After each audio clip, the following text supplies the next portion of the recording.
has all the things that people love about Riesling, that I love about Riesling, which includes the classic petrol notes, like a bright, crisp, like green apple, like Granny Smith apple.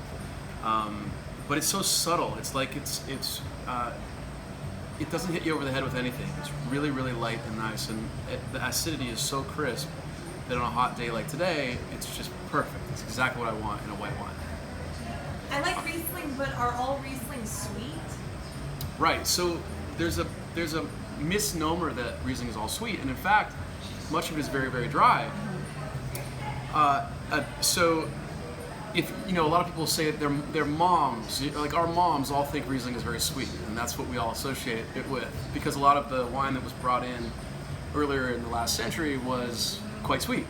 But in fact, the best producers of Riesling all make dry versions, and it just didn't make its way to this part of the world. So we need to really rethink and reinvestigate Riesling and get over the stigma that totally doesn't apply to it. I love that. So it's like people have these like preconceived notions about wine because they had an experience and they think all of them are like that. Right. So, the same thing's happening with Chablis. So people associate Chablis with their grandmother's box of wine because you used to be able to market Chablis, any wine as Chablis.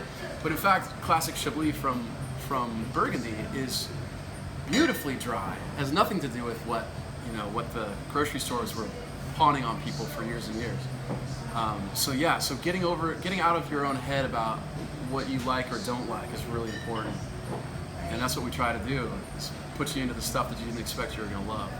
So what are some of the ones that you're loving right now that you think the public is missing out on? That's a good question. So there's so many, I think. I mean, this is a great example. Riesling's a great example. I think Chardonnay in general is being kind of like forgotten a little bit because people associate it with very oaky, buttery, sort of, again, like back to your grandma's kind of wine.